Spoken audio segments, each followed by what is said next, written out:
into the nature of existence, non-existence.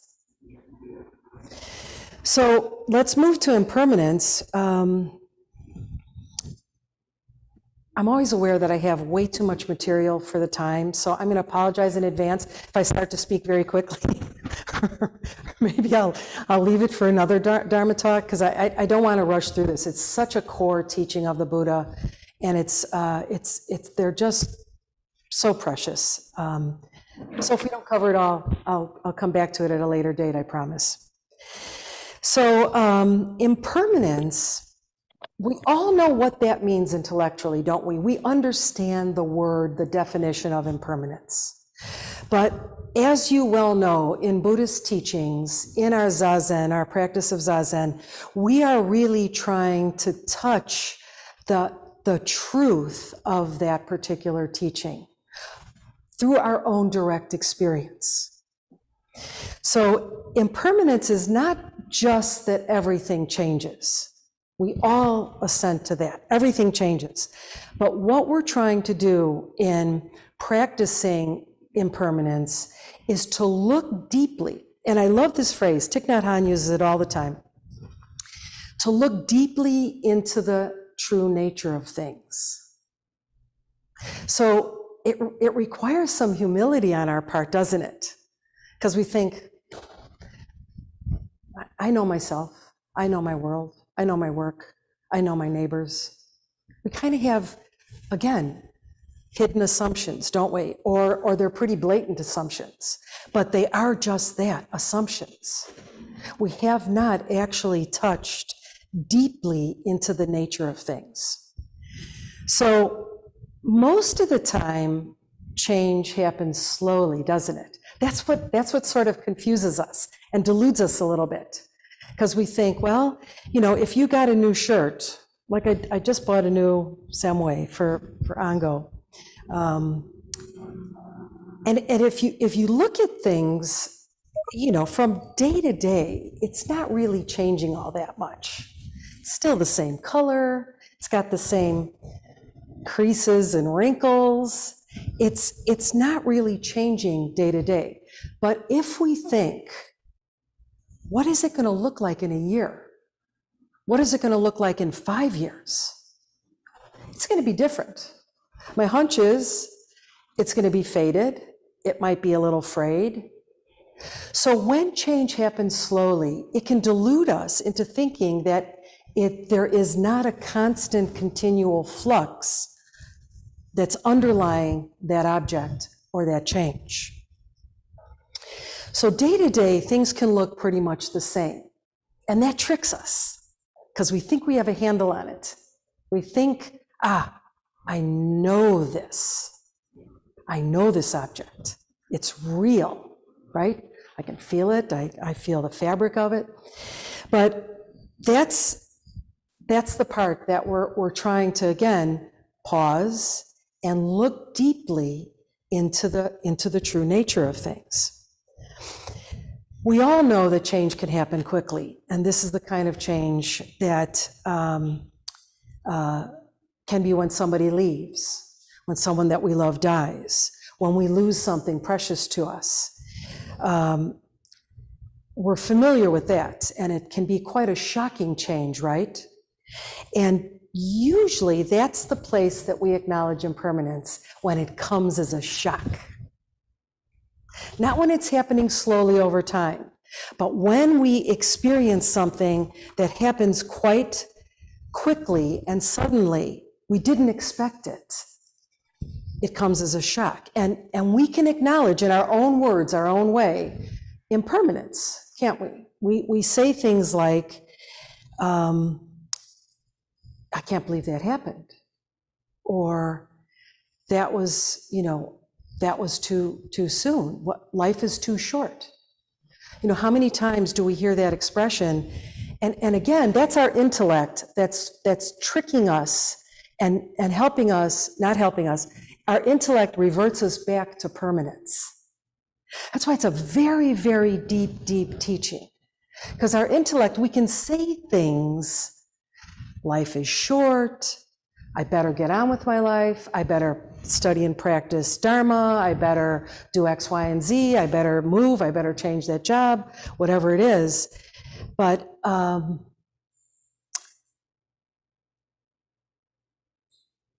yeah, we're not acknowledging impermanence until it's a shock.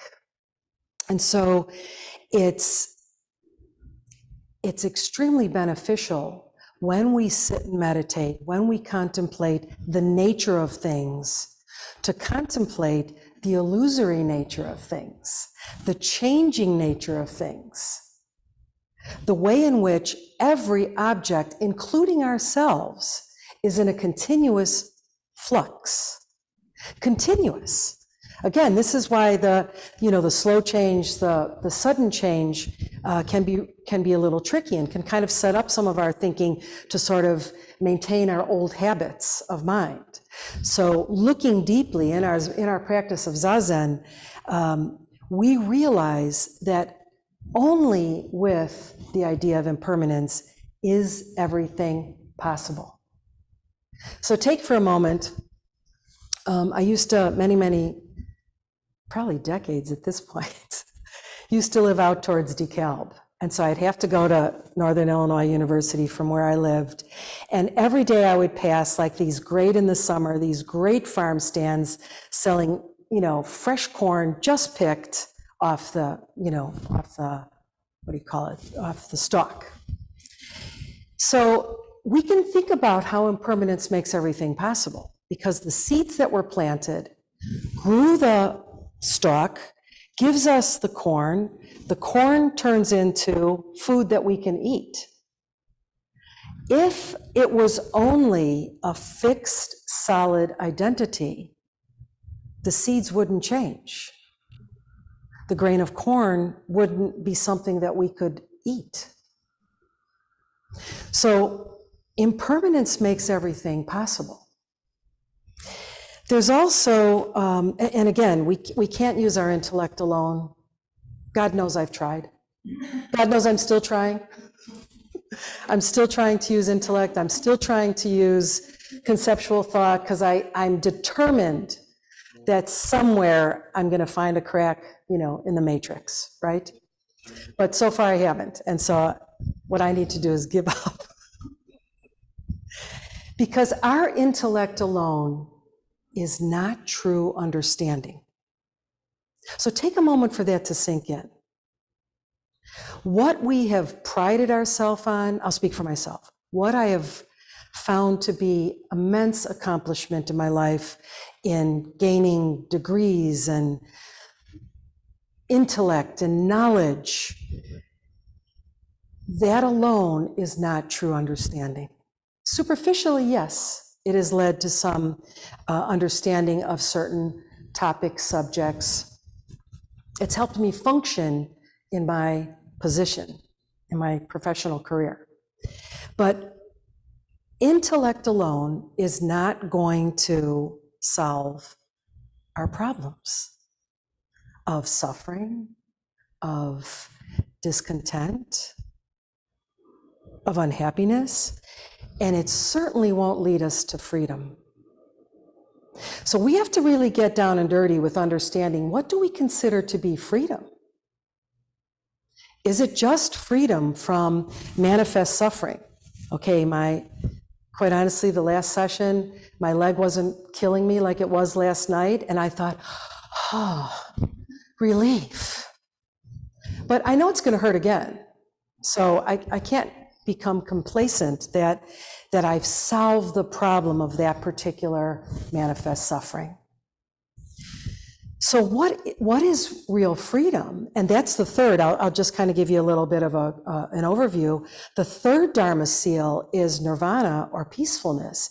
And it's not just the kind of peace that we feel like when we're sitting in a beautiful place in nature and we're experiencing like this wonderful, sunrise or sunset. Yes, that's peaceful, but Nirvana, in the way that Buddha is teaching the Dharma seals, is freedom from concepts, freedom from ideas, freedom from fixed notions about ourselves and about our world. Doesn't that sound like freedom? How many times have our fixed notions and ideas led us astray, created more suffering, created more pain? So that's why intellect alone, what I think is really, not what I think, what is taught as really dangerous is if we just rely on what we read or what we hear, and we don't look deeply through our practice of zazen, through our practice of meditation, it reverts us back to the concept of permanence.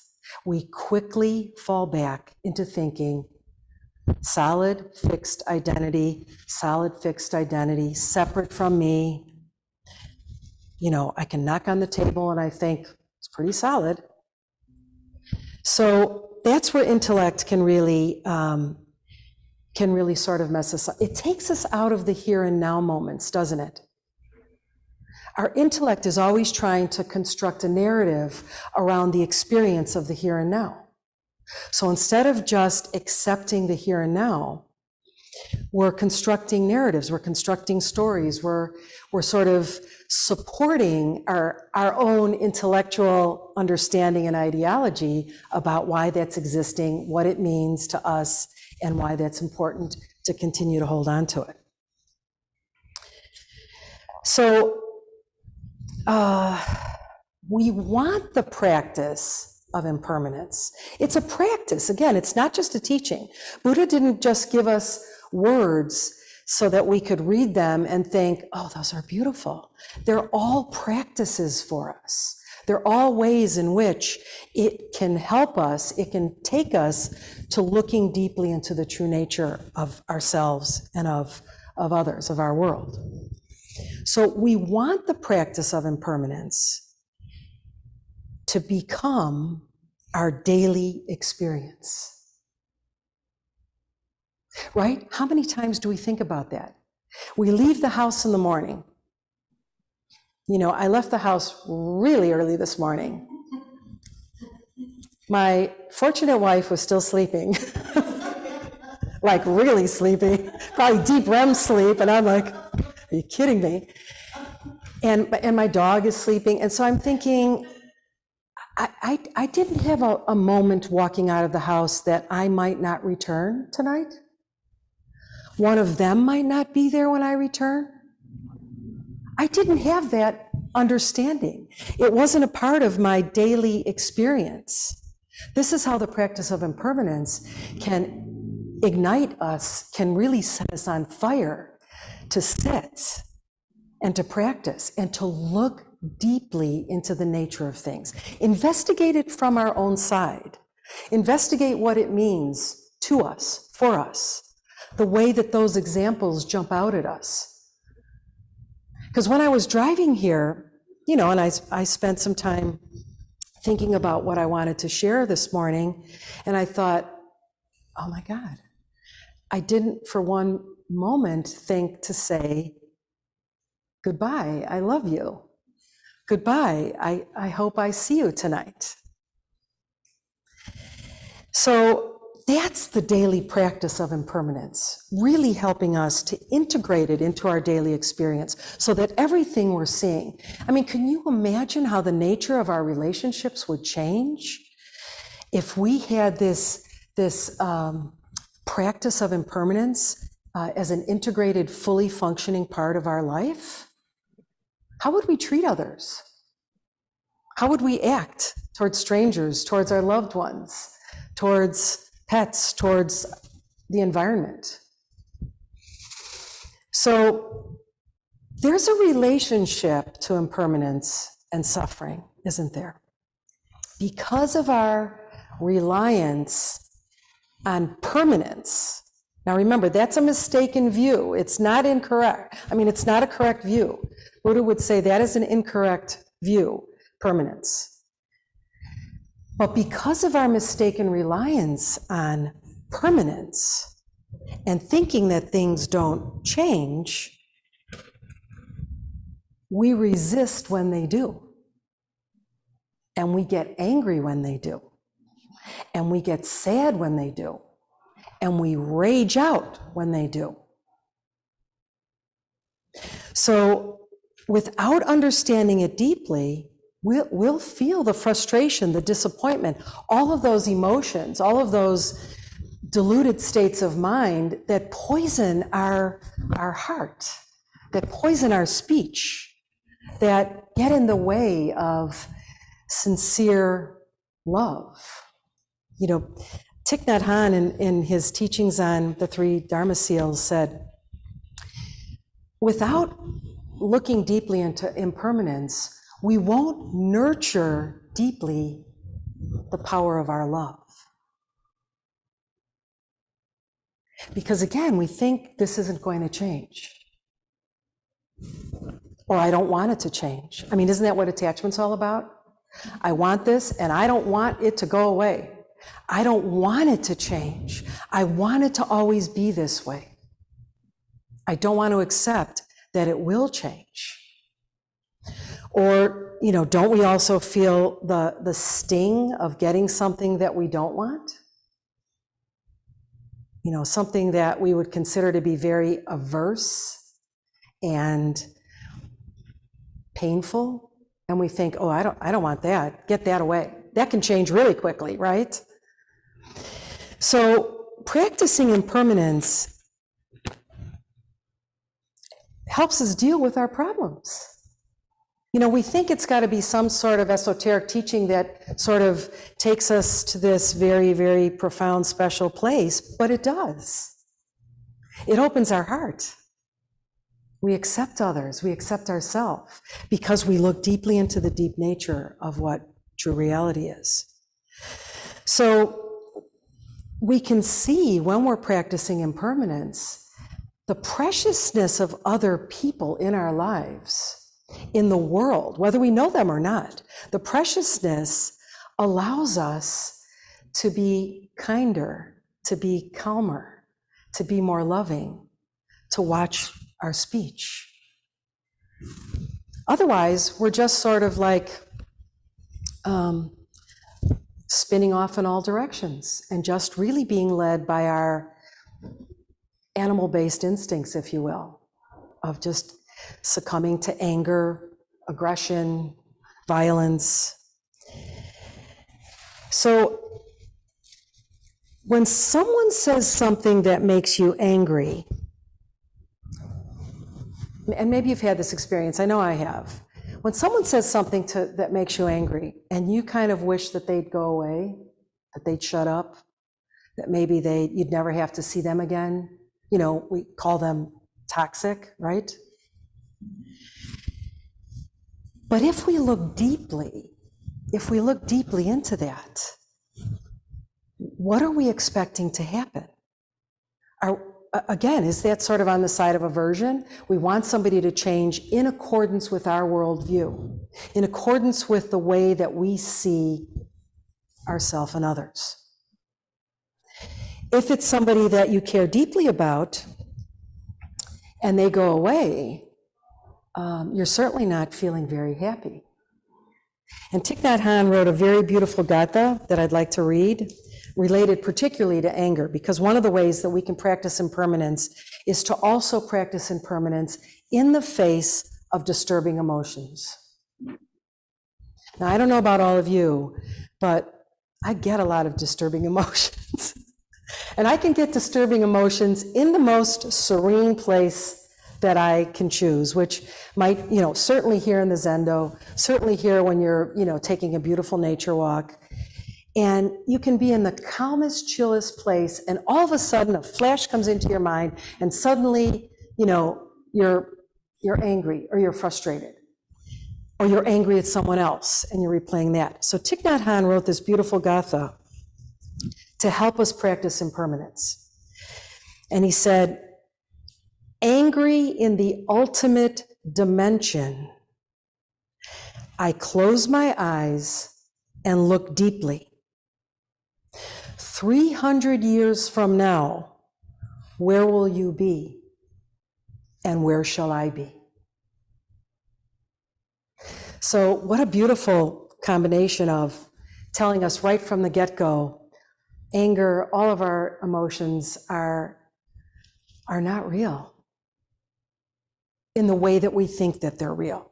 They're happening. We don't want to be confused and think that it means that it's non-existent. But we want to be very clear about the true nature of that emotion, where it's coming from, how it's functioning for us, what the consequences of it are.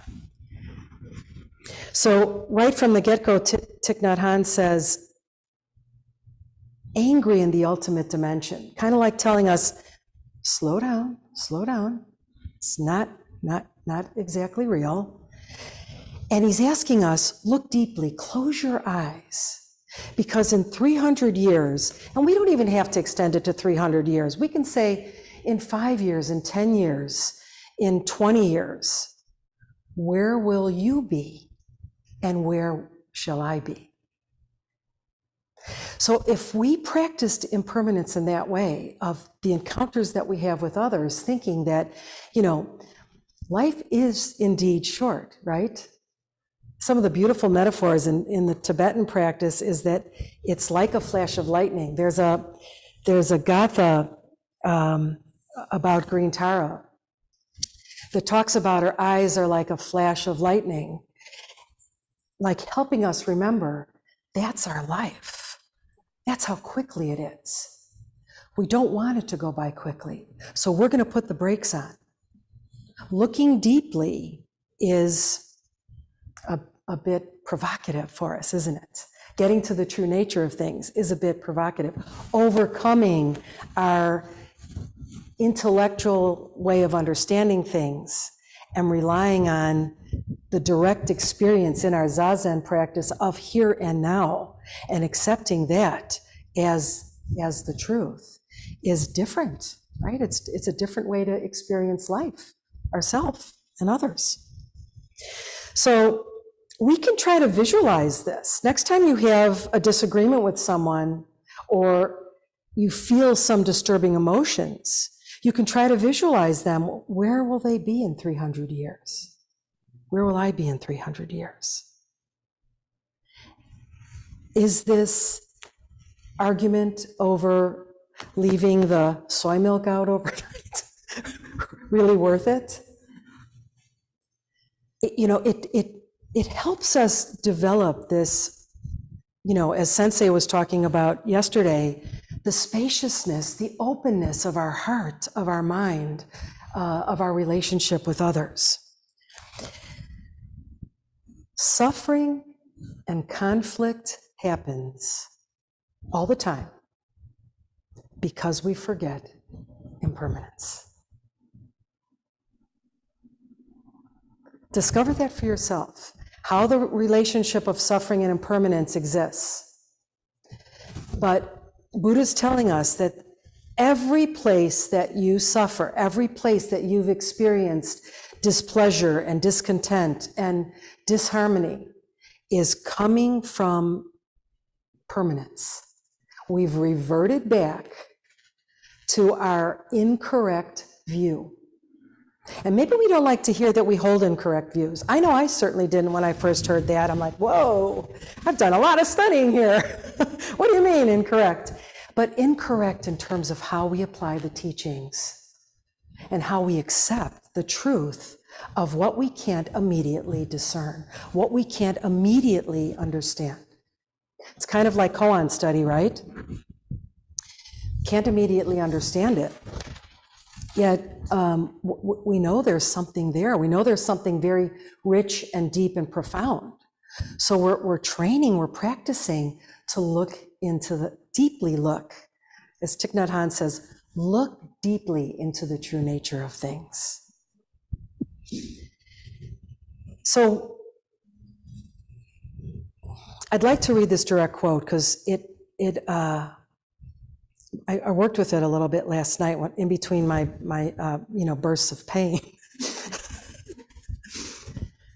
Our freedom, peace, and joy right now is the most important thing we have. Our freedom, peace, and joy right now is the most important thing we have. Because without an awakened understanding of impermanence, happiness is not possible. We've got all kinds of notions. Remember, Nirvana is the absence, the freedom from notions, ideas, concepts. An unawakened understanding of impermanence will not give us happiness. We think we're happy, but that's always changing, right? It's not really a freedom. You know, are you still happy when you've had 5 ice cream cones, when you first wanted the first one, and you're like, oh, here it is. I'm gonna be really, really happy if I can have a chocolate ice cream cone. That was really good, I'm gonna have 2. Whoa, better yet, I'm going for 3. The 4th or 5th one, you're starting to feel a little ill, right? So what you thought was the source of your happiness was anything but. It wasn't a true source of happiness. It's what we call changing suffering, right? We do kinhin, we're like, oh, so glad to be walking, so glad to be walking. When's the bell? I need to sit. Then I have to get up. I'm so glad to be walking, so glad to be walking. I need the bell, I need to sit. So what we thought was relief or freedom from suffering, we just changed the suffering around to something more palatable for the moment. So consider that. Our freedom, peace, and joy right now is the most important thing we have. Because don't we collect a lot of things that we would say is probably just as important or maybe even a little more important? I mean, we can't kid ourselves. We can kid each other for a while, but you can't kid yourself. So if we really want to experience the freedom, peace, and joy truly right now, in the here and now, that's the most important thing we can have. Because when we die, we don't take our possessions. We don't take everything that we've been working to accumulate, to acquire. Those are the kinds of things that aren't really keeping us free from anxiety or worry, right? Have you ever had the panic of misplacing your phone? There's an anxiety attached to that, right? Maybe we bought the brand new phone and we're so happy. Oh my, look at this, it can do this, it can start my car and it can cook lunch and it can do all sorts of things, but we misplace it or someone steals it or we lose it, and we cannot maintain the equanimity of joy and happiness. We can't maintain it, it's out the window because we reverted back to permanence. We haven't developed yet an awakened understanding of impermanence. It's transitory, we all have that now, so we can feel very encouraged. I know everybody sitting in this room has touched it, has thought about it, has experienced it directly. And those are the baby steps that we just keep practicing. We just keep thinking, how do I continue to look deeply into the impermanence, the continual flux of this object, including ourselves.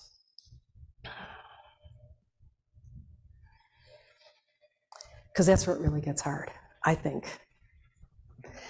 You know, it's one thing to say, okay, yeah, this shirt is going to be ready for, donations or giveaway in 5 or 10 years. But have we deeply looked at the way in which our bodies change?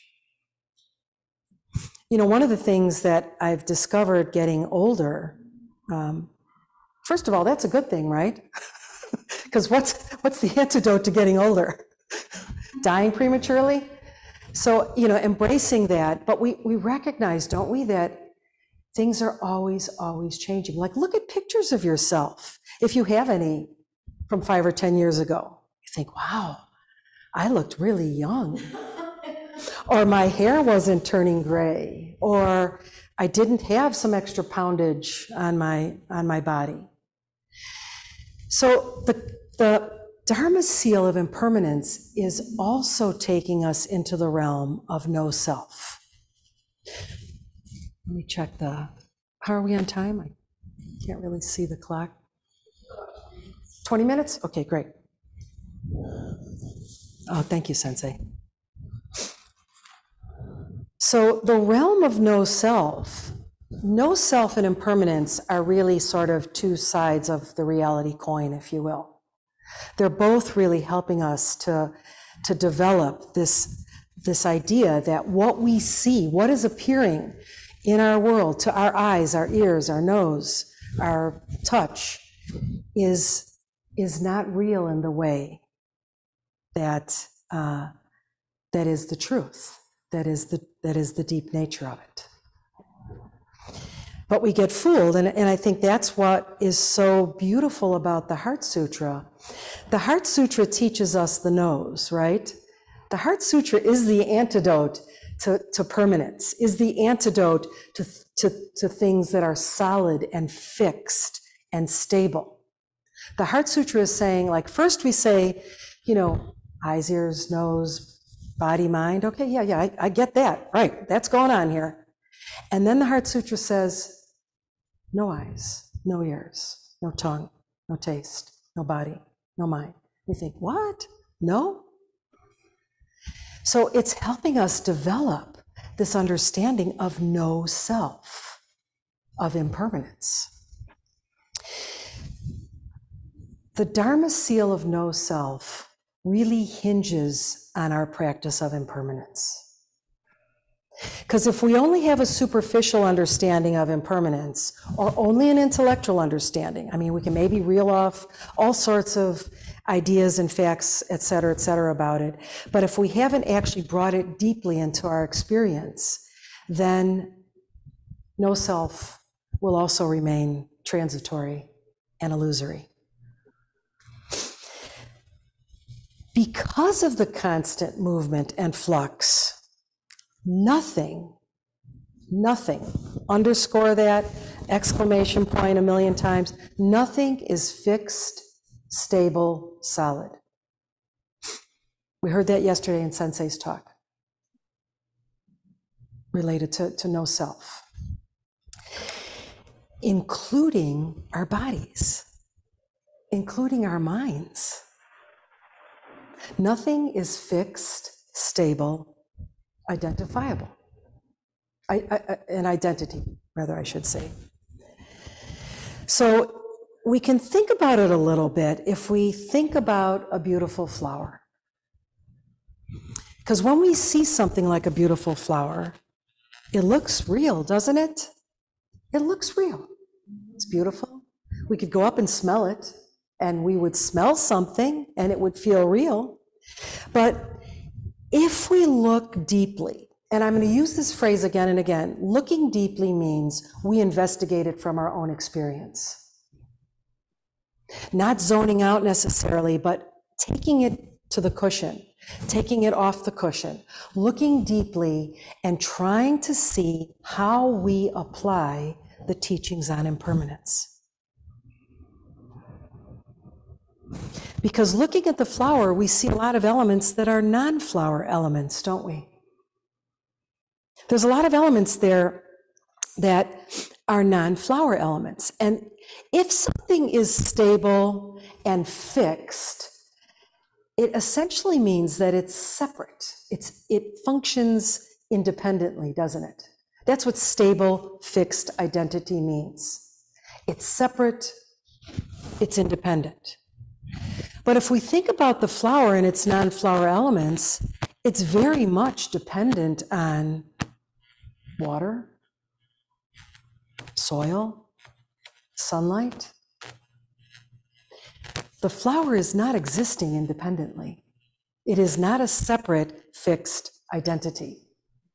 But see, without the awakened understanding of impermanence, very easy to see that. We name things all the time. We're constantly naming, labeling. And for that reason, we think it's there. Aren't convincing me otherwise.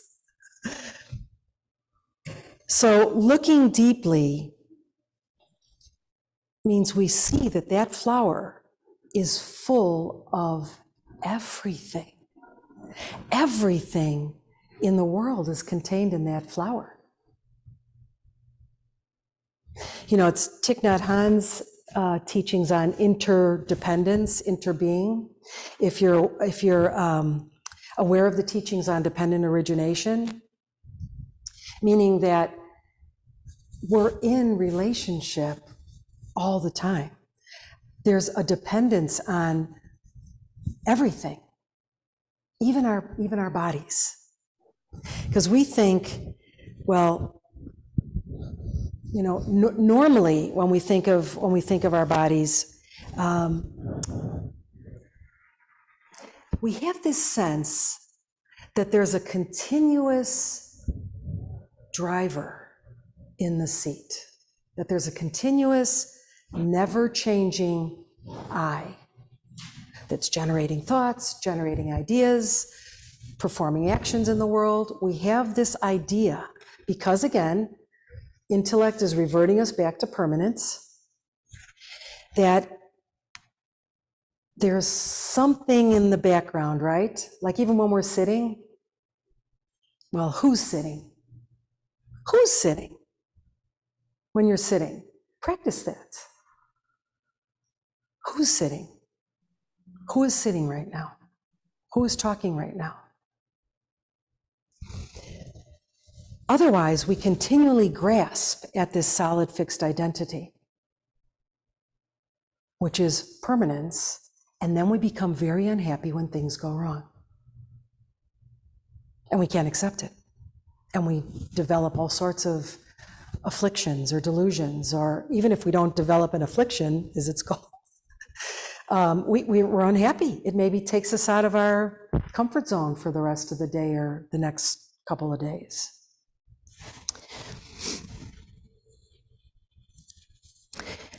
So here's a quote that it really woke me up. Hopefully, I don't know. Why does this matter?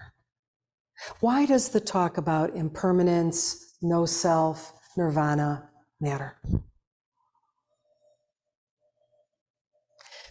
When we ignore Buddha's truths, we are guaranteed to suffer, okay? Now, Buddha is also saying the concepts, they are concepts right now, of impermanence, no self, nirvana, impermanence and no self. They're not rules to follow. They're sort of pathways being laid down for us to come to the true nature of who we are and who our world is.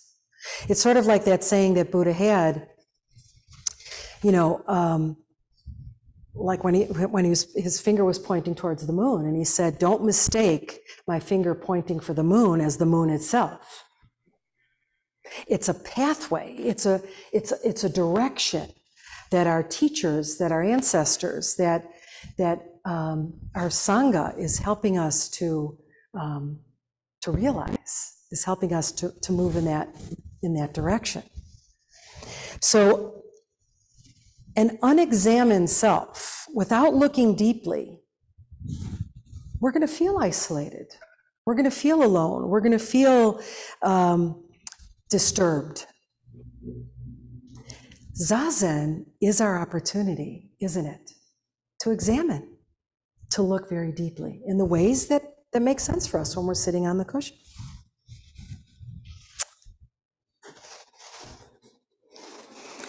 So, as I said before, the antidote, when we see things only from the standpoint of permanence, incorrect view. So one of the things that I try to do when I catch myself expecting that this isn't going to change is to say, incorrect view. This is incorrect. Because Buddha says, well, here's your antidote. Practice impermanence. Think about impermanence. Apply the teachings of impermanence in whatever way you can right now to shake some of this loose. Because remember, emotions, perception, even our sense of self are all mental constructs. There is no inherently existent self, other, thing, object. Because inherent existence means it would have to exist separately. It would not have been able to come about through a dependent interaction or a dependent origination. So it absolutely is a mental construct, and we're trying to help ourselves realize that. Looking deeply at that, that's the freedom, peace, and joy that awaits us. True freedom, peace, and joy. Yes, it doesn't mean you don't get a little excited if something goes well, or you win the lottery, or you inherited some money, or you just ate a beautiful meal as our Chisho Tenzo is cooking. It doesn't mean you're not happy, you're not joyful, but it's not lasting, is it? It doesn't last. True freedom, peace, and joy right now is in the here and now. Is awakening to impermanence, awakening to no self, awakening to nirvana. Oh boy, very quickly, nirvana. I said a lot about it, so I don't feel like I'm cheating you out of a Dharma talk, out of part of the Dharma talk. So, and I'm always happy to ask questions later on when we can talk. I'm going to read a quote from Thich Nhat Hanh that is so inspiring. If we can become free of all ideas and concepts, we can touch the peace of our true nature. That's nirvana. Sometimes nirvana gets a little sort of popularized in our culture, where it sort of means happiness, or you're free from whatever has been, plaguing you or suffering. And that's incorrect. That's an incorrect notion in terms of how Buddhism talks about nirvana. Nirvana is peace, but again, the peace that comes about when we are free from notions, ideas, and concepts. So it's the extinction of all concepts. Can you imagine that? I try to imagine that when I sit. I try to imagine the extinction of all concepts, and then just sit. Don't get.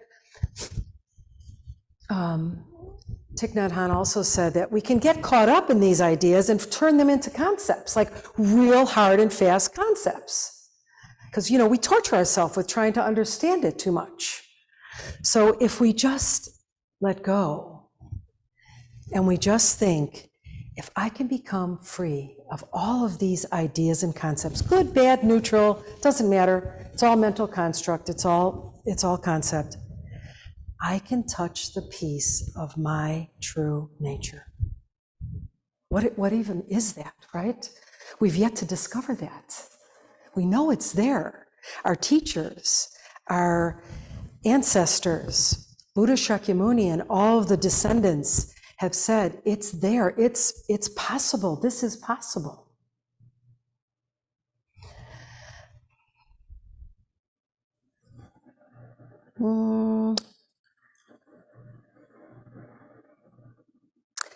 So the three Dharma seals, impermanence, no self, and nirvana, are skillful means. Impermanence and no self, not nirvana. Permanence and no self are skillful means. In and of themselves, they are not the truth. We have to discover that for ourselves. In order for it to be a truth, in our sitting practice, in our studies, in our contemplations, in our koan studies, in our work that we do, every aspect of our life brings us to the truth if we're pointed in that direction. But skillful means gives us the roadmap, doesn't it? I remember way back when having to travel, and there wasn't GPS, and you'd have to use a roadmap. I'm really dating myself, I know that. But I kind of liked road maps, because you saw like that whole picture, And we still have to get there. You still have to drive that path. No one's going to do it for you. But you kind of know there's a destination there, or right now, this is my destination. we're trying not to get caught in gaining ideas and thinking, well, this is coming. But skillful means are practices that point us the way to the truth. And the truth is what we're going to experience directly. That's the truth. That's the direct experience. Buddha said, don't believe everything I say just because they call me Buddha. Investigate it for yourself. That's what's so profound about this practice. We sit and we investigate it for ourselves. We don't think, well, yeah, I'm hearing Sangha talk about it, so maybe I should believe it, or my teachers are giving me these teachings. Okay, I'll believe it. No, Buddha is saying, sit with it, contemplate it, sit with it, deepen it, look deeply, and discover your own true nature. So I think I'm going to end there. I could go on and on and on, which is a fault for sure. But I want to give you some opportunity to ask any questions. If you have any questions online or...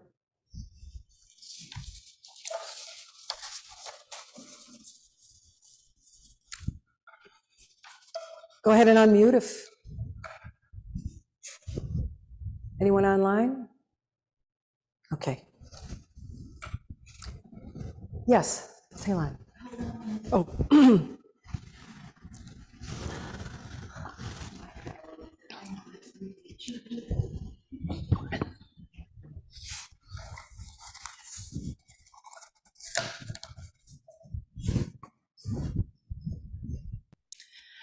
So I just wanted to hear a little bit more. Kind of thinking, connecting what you were sharing about impermanence and no self. Is no self sort of because we don't exist in a vacuum, or because we are dependent on all else? Is that kind of how they're connected or fitting in? You're on the right track. That's the right track, Talon. No self, we don't want to become nihilistic and say it doesn't exist. There is no self, no fixed self, no solid self that exists independently of all else. Because our self, we didn't spontaneously arrive on this earth, right?